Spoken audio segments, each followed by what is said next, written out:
Hey Scorpio, welcome. I am Meredith and I am here with a message for your sign. I'm not quite sure what to call this reading. I used to do these pretty regularly, one for every sign of the zodiac. It's been quite a long time. I simply felt inspired to do this now for the entire zodiac. So here we are. And the message or the query I put to the tarot cards, Tarot of Dreams, by the way, was simply, what is the highest and greatest information for Scorpio to be in awareness with in the now? So this is a whenever reading. Whenever you stumble across it, this is the most appropriate message for you. Alrighty, let's jump right in. We got a lot of cards to cover. First, from the tarot. Oh, we're starting out with the Three of Swords. This card has had a lot of presence in readings lately. It's shown up quite a bit in the dailies, and you know, I know all people are dealing with this in some way. It doesn't matter your sign, your astrology, or anything. Three of Swords has just simply been showing up. This is pain, loss, and sorrow of the past. And see this card as one of your greatest strengths and blessings in the now moment, because again, this is of the past. So it means you're letting go of something. You're not holding on to an old story or an old set of circumstances and events that deeply influenced your emotions and the way you share and interact with life. And what I'm feeling here for you, Scorpio, is that you are tired of that old story. You know, you're very sensual and intimate in the way that you conduct your life, your self-relationship, which is part of the mystique and the magic of Scorpio, isn't it? And to have some old, you know, pain, loss, and sorrow of the past dimming your shine in some way, you're done with it. You're putting it behind you. And I sense, too, that you're keenly aware of those events and circumstances. It's a big deal for you, and you're just weary of it being a big deal. Because who are you? And what do you get to choose? What do you get to do?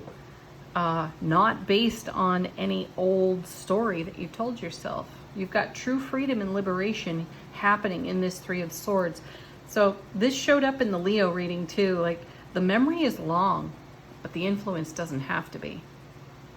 So there's an identification with what's been hanging around for a super long time that you're done with. You're like throwing the doors open and saying, heck yeah, I'm here, I'm going for it, whatever it is. All right, let's see what's next for you. Yeah, look at that, Four of Wands, one of the happiest cards in tarot.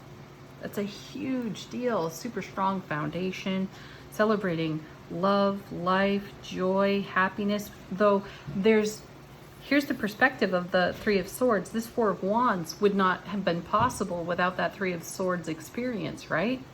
So this, again, is something to be in reverence and awe of, not a painful directive for everything in the oncoming. That was a then. This is a now. Four of Wands is now.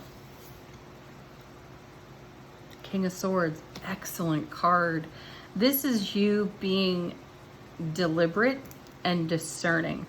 You know, your ruling planets are Pluto and secondarily Mars. So neither one of those planets really messes around.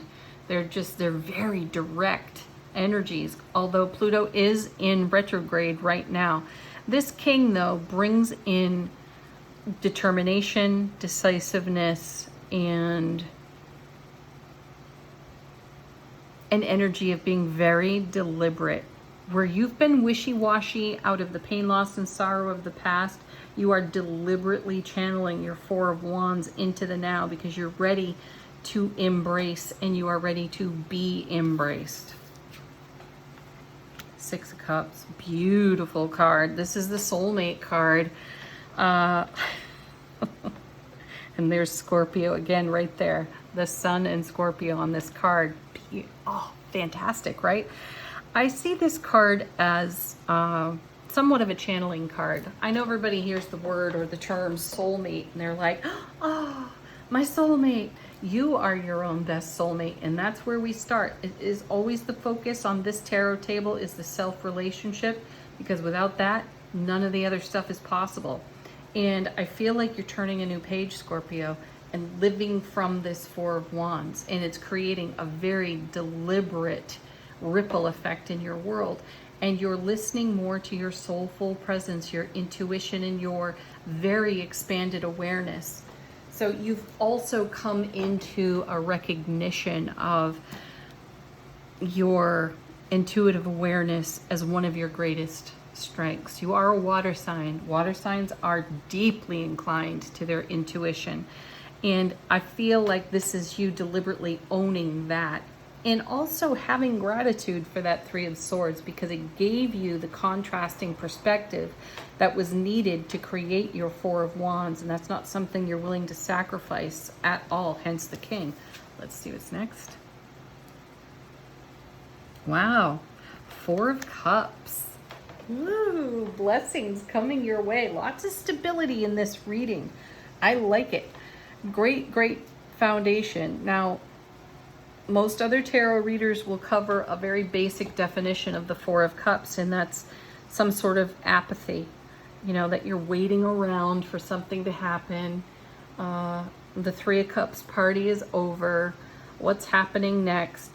You know, totally living in the ego. And I disagree with that definition for the Four of Cups, because you've got three cups and then you have a fourth coming from behind. You don't even see this other Ace of Cups coming your way. And that's because you're living the bliss of joy and happiness and love. You're living out of the overflow of the Ace of Cups, which again, you have a great reverence for, because you've got a contrasting set of experiences and events that took place in your past that were really, really challenging. You've overcome all that. You've taken the position of the King of Swords.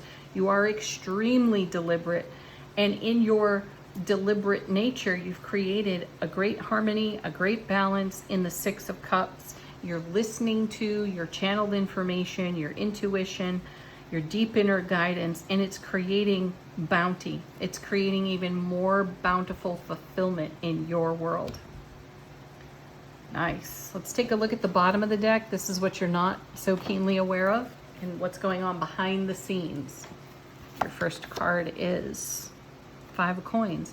Not too different from getting that Three of Swords. This is where you felt left out in the cold, and pain, loss, and sorrow will definitely bring you there. Though the real fabulous message of the Five of Coins is a decision to not conform. So when the ego chatter starts, it's so easy to yield to self-protection. And you were certainly worse for wear off your Three of Swords and had to go into some self-protection, which gave you the ability to take the posture of the King of Swords and become very deliberate about your choices and recognize that you are the leader of your own life. You are the one that makes the decisions. You are not at the whim of your ego. You can take action, and I feel you have. And yeah, look at that. There's the 10 of Coins. So you've moved out of the 5 and into the 10, and that's why we don't conform. This is the everything card. Had you not taken a chance on yourself, you would not have reached this kind of Four of Wands, Six Cups fulfillment. You know, let's also mention that when you subtract the 4 from the 6, you get the 2. So you are very deliberate about making sure that the connections you have in your life can be met in the way that you show up. You know, that it's not always so one-sided, where you're bringing the lion's share of personality, fun, joy, abundance, everything. There's a lot of bounty to share, and that's being revealed right here in this gorgeous 10 of Coins. Yep, there it is again. Another, the Five of Cups. Like, that is a woe is me if ever. And there again is Scorpio. And Mars, for that matter. Holy wow.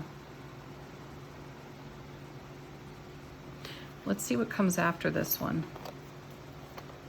Page of Coins. And then Wheel of Fortune. Yeah, you are writing a new destiny for yourself out of the ashes. Oh my gosh, you are the phoenix. This is a message of you being the phoenix. I like that. You're rising from your own ashes because you've transformed. Transformation is another message of Scorpio. You know, something comes to an end so something new can be reborn. And the transformation has happened within your decisive, deliberate nature. So you're welcoming a new aspect of your own personality, and that's the ripple effect you're creating. Wheel of Fortune, divine delivery system. I feel that the wheel has already turned. This is what's being offered, and this is the kind of energy that you were cultivating all along. And boy, did you have some slings and arrows. And now I'm sensing that you have this great inner confidence, great inner strength, because you trust you. You rely on you. You rely on nothing and no one else. You're willing to share endlessly. 10 of Coins. And isn't that beautiful? 6 of Cups as well. 4 of Cups too. You know, you are wide open to sharing and fulfillment because you are fulfilling your self-relationship. All right, let's see. Speaking of relationship, let's move on to, it's called the Love Pack from Chuck Spezzano. So again, first and foremost, take these cards to self-relationship and see what you are contributing to your primary relationships. See how you could potentially improve them. And potentially what energies to further cultivate. First card. Seriously? The erotic. Is it any wonder Scorpio rules our reproductive organs in the body? Here's the erotic. You're getting erotic with your life, very sensual with your life, and that's excellent. You want so much, and not want, you celebrate so much in every now moment that if there were a carnival ride called sensuality and intimacy, that would be your ride. You'd be going for it. Next. Oh my gosh, for real. The intimacy card right behind that. Ooh, nice.